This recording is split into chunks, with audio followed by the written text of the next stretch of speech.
What's up, tribe? How you guys doing? This is going to be your review for Love and no, it's not. No, it's not Love and Nothing. To have it to hold Charlotte. I just got look, y'all. I just got finished looking at the trailer for Love and Marriage in Huntsville, baby. That's why I love. That's why I came out like that because I just got finished looking at that trailer and I did a quick review. That's gonna drop in a little bit. That's gonna drop tonight too. But anyway, let's talk about this though. Let's talk about to having to hold Charlotte. It's on the sister channel, so I'm not doing that. I think they did a cross live this weekend. The ladies of the two shows did a cross live. I wasn't able to catch it, but I'm sure it was really fun and interesting. So look, this episode starts off. We're still at Christine's party, and it was a great party. But y'all know Elaine and Josh got into it again, and again they're arguing over the same thing. And poor Christine is there like, are they talking about me again? Damn, not Christine, my bad, Julian. Are they talking about me again? That's me again. And I don't know why Elaine just can't let the whole thing drop. Like we get it. I hear you.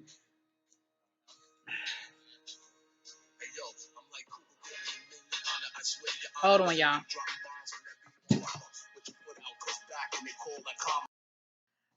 Sorry about that, y'all. I had a text come through. So we get it. Like we really do. We get it. But I don't know why Elaine doesn't let this whole thing drop. It's just ridiculous at this point. You've made your point. Peter ain't coming to your defense. Peter is sitting back, honey. When they were arguing on the party bus, Peter had his shades on. He was like, look, I said what I said. Because I feel like Peter's the kind of person that's like, look, I didn't say what I got to say about this whole thing. I'm not going to keep arguing. I'm not going to keep going back and forth. And when they were at the party, Peter was like, then there was episode, a scene later on where the four of them sat down, and Peter was like, because people keep saying that Peter left Elaine hanging. I don't think Peter left Elaine hanging. I think Peter said what he said. And when Elaine first started going down that road, Peter told her at the party, don't do this, don't go there. And he's made it clear, like, you don't have to like what the decisions that your friend is making. But at this point, Elaine, you just got to shut up and respect it. And I understand where you're coming from when you're like, Elaine, you um my bad. You Peter's been telling me this, that, and the other, and confiding in me, and I'm just helping him out. He don't want your help. He don't want your help. I think he's made that clear. Anyway, moving on, y'all. So Christina and Josh goes to visit Christina. And let me tell y'all something. I caught a little oopsie in the editing, a little oopsie. Um, Josh was telling Christina about wanting to. First, they were talking about they recapped the party, right? But while they recapped the party, the ring box was sitting on the counter, and I said, "Oh, the ring box is sitting right there. Oh, okay, cool, cool, cool." So then he starts telling Christine how um, he wants to, what I just say? And y'all, I'm sorry, that text just threw me off. That text just threw me off, y'all. Um, then she said that he said he wants to engage. He wants to, God darn, propose. He doesn't want to engage anybody. He wants to be engaged.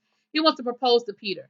So then next thing you know, the ring box not on the counter anymore, and he's pulling the ring box out. I said, okay, so they showed that conversation out of order. But anyway, she looks at the ring. She approves. It's a great ring. It's a pretty ring. Her thing is, you and Peter ready for this? And Josh, like, I hope so. Like, I'm ready. Like, I hope we are ready because I am ready. So um then we have Elaine and Yandrik talking about the state of Tayati and David. And they decided they're gonna talk to the guys. Like Yandrik's gonna talk to the guys and Elaine is gonna talk to Tayati because they really feel like they haven't exhausted all avenues and they really feel like, look, it's time. Like as friends, we need to sort of step in and say, look, let's do this, let's let's get them to understand that they need to be friends again. I mean, Lord, I said, y'all know what? That text threw me off. Give me a second. Hold on. Let me get myself together. Because that text really threw me off, y'all. I'm sorry. I'm all over the place. They were discussing, they don't feel like Tayati and David have put enough effort in. And they're like, look, we believe in marriage. We're the center of this friend circle. We don't want to see their relationship end. So we're going to do everything we have to do to sort of make sure that they work this out or at least exhaust all avenues. I don't think it's necessarily a bad idea, but I also feel like at a certain point you have to respect the decision. Again, you don't have to like the decision, you have to respect the decision and respect the fact that your friends have done all that they feel like they can do. You see people get separated and get back together all the time. It doesn't mean that they can never get back together or that they won't get back together. But in this particular instance, maybe they just need this time. I don't know. I don't know. Um, but Elaine is, really like they need to work this out, or it's gonna be an issue. Um, Clinton Ursula, y'all playing games with me. Y'all are really playing games with me. This whole time, y'all got me thinking that Ursula ass was going off into the backwoods country, down deep, deep, deep in the Carolina woods. She was going to Burlington. Burlington, y'all. Burlington is like 15 minutes from Greensboro. Greensboro is like an hour and 20 minutes from Charlotte. Boo, you could have went home every weekend. Are you kidding me? They made it seem like, oh, and we could stay at the Motel 6 and blah, blah, blah. Girl, please, y'all could have met in Greensboro every weekend and stayed at the damn Marriott or stayed down at the Four Seasons, down by the Corey Boulevard. Please, please, stop playing with me. They said Burlington. I said, I know they playing. Burlington? Burlington. Y'all playing. Anyway, y'all better keep talking to somebody that don't know nothing about Greensboro. I mean, know nothing about North Carolina, talking about something acting like Burlington is in the backwoods. Burlington ain't in no damn backwoods. Okay, I'm done. Burlington. Now, Burlington itself is not no great metropolitan, but what I'm saying is it's not that far from Charlotte. Like, it really isn't. Like, from Burlington to Charlotte, you could do it in less than 2 hours. Like, real talk. And all that they were showing them on these backwoods last week when they were driving, child, you get on 85 and keep driving till you get off at the Burlington exit. Let me say something. When I was in school in Greensboro, Burlington, when I was in school in Greensboro, the thing I remember about Burlington is that they had a Popeyes because there wasn't no Popeyes in North Carolina when I was down there. Now I think they got a few, but when I was down there, there wasn't no Popeyes. And I remember we could get to Burlington and get us some Popeyes when I was feeling homesick, baby. I could give me some Popeyes. But anyway, but I became addicted to Bojangles while I was down there because the Bojangles in Greensboro was good. Now the Bojangles up here is nasty. Anyway, but neither here nor there. Ursula is not taking the job.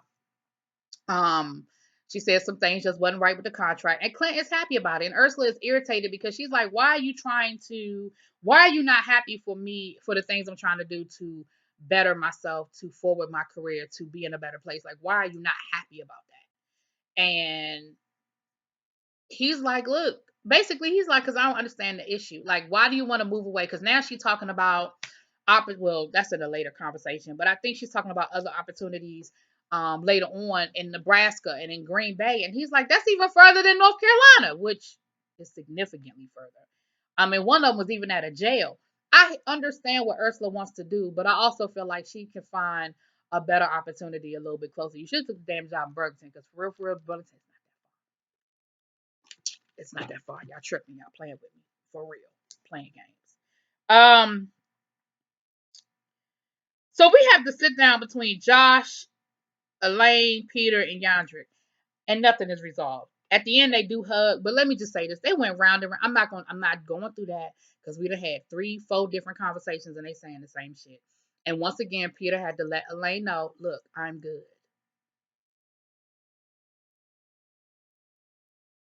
I vented. I ain't ask you to do all this. I ain't ask you to defend me. I didn't ask you to do all of this. You're doing too much. We're good. Thank you for your concern. I'm not doing that because I just felt like, and then Elaine felt disrespected. But I feel like Josh was like, look, I'm tired. Like you keep bringing this up. I'm tired of you bringing this up. Like it's just too damn much. Anyway, so then we have the ladies' night and the guys' night. So the guys meet over to the barbershop. Y'all know, and they chop it up like barbershop folk. And they asking David, does he think he's ready to date? And David don't say no. He doesn't say no. But they get to talking, and again, they just basically saying to him, "Look, are you sure? Are you sure? Are you sure?" Um, and they have a guys conversation about it. Um, I think David's thing is, I just can't keep living the way we've been living. Like I love my wife, I just can't keep living the way we've been living. Like I just can't keep doing this. And Yandra is kind of coming at him like, "Well, did you try everything? Are you sure? Are you sure that you're sure?" Over with the ladies, they had this place called the Sweet Spot. I'm gonna have to check that out the next time I'm in Charlotte. I'm gonna have to suggest that to me and some of my girlfriends to go there. It looks like they had a good time. they were making some drinks. They were doing a little mixology class, and it looked like, and they were having a good time. And once again, the conversation was basically at Tayati, like, "Look, are you sure? Are you sure? Are you sure?" And Elaine even told her, "Well, look, if you ain't married no more, you can't be with this clique because this clique is for married folk, and if you single, you ain't a part of the clique." Girl, Tayati was like, excuse me, did you what? I can't do what?"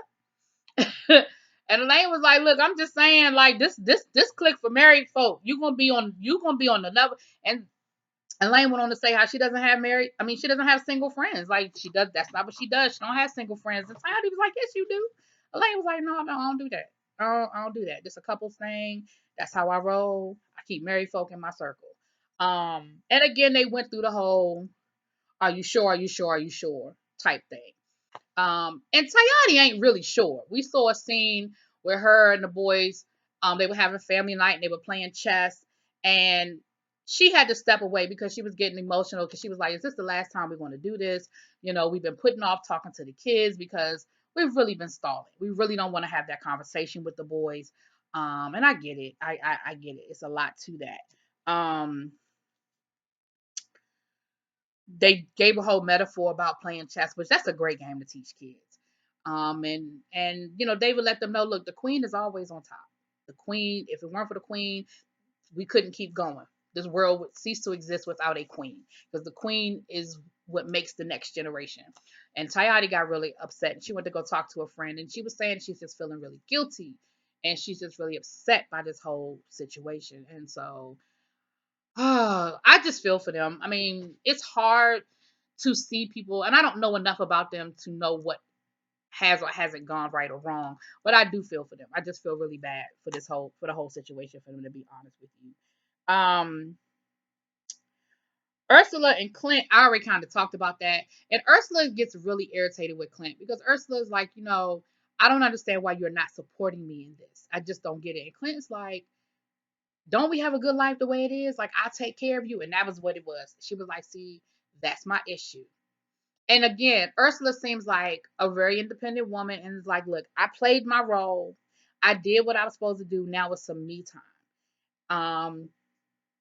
But I don't know about spreading your wings to Green Bay. I don't know about spreading your wings to Nebraska. Burlington, you could have spread your wings to Burlington. But Nebraska and Green Bay, I don't know.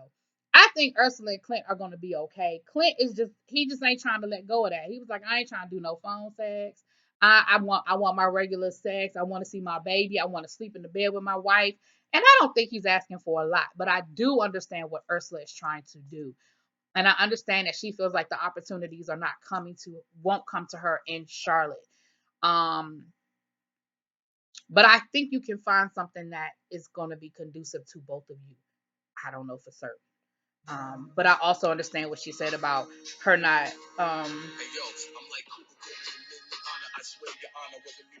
Sorry.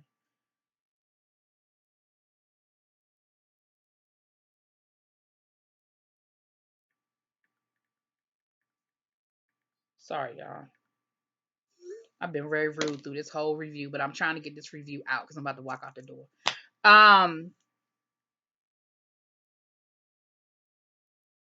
Oh, Ursula and Clint. Okay. Yeah. All right. So let's get back to the proposal. So Josh is ready to propose to Peter, and he's taking him out on a date night. They done got Christine to watch them babies. Them babies ran Christine ragged. You hear me? Because here's the mistake you made, Christine. You bought them candy. First thing Christine did as soon as Josh and Peter walked out the door was give them a whole thing of candy. I said, "Ooh, she is in trouble. In trouble." I said, "Why you get them babies candy? Why you get them babies candy?" So her job was to watch the girls, but to also get the house ready for the proposal. So when they got back from their date night, the girls would be ready. And that's what happened. I mean, with the girls running around and all, they ran Christine ragged. It was funny. It was cute. And Christine, you're not that bad with kids. I mean, kids are kids. They're gonna be kids. But you weren't that bad with you did a good job with the girls. But when they came back from date night, the girls were standing there holding the picture. It was like our family. And collectively, they proposed to Peter, and everybody was crying, and it was really cute, and it was really emotional. And let me tell y'all what happened. Yo, my DVR cut off. I don't think Peter answered. I think they left us hanging for next week because that is exactly where the episode ended. I think that Peter did not respond yet. Now, here's the thing. Peter's going to say yes. But I think that's where they left us hanging. And if that's not where they left us hanging, I apologize. And the reason why, I know what y'all thinking. Why didn't you just go watch the thing again? All right. It's on demand. It didn't tape. So I had to look at it on demand. Y'all know y'all can't fast forward through on demand. That means I would have had to sit through the whole thing all over again. So I apologize. But I don't think Peter answered. I think they left us hanging. I think it was a cliffhanger. Because literally that is where it cut off. Anyway, y'all let me know what y'all think. Drop it in the comments. Sorry about this raggedy review, but I got a couple of things going on personally. And I'm literally about to walk out the door. I will talk to y'all later. Peace.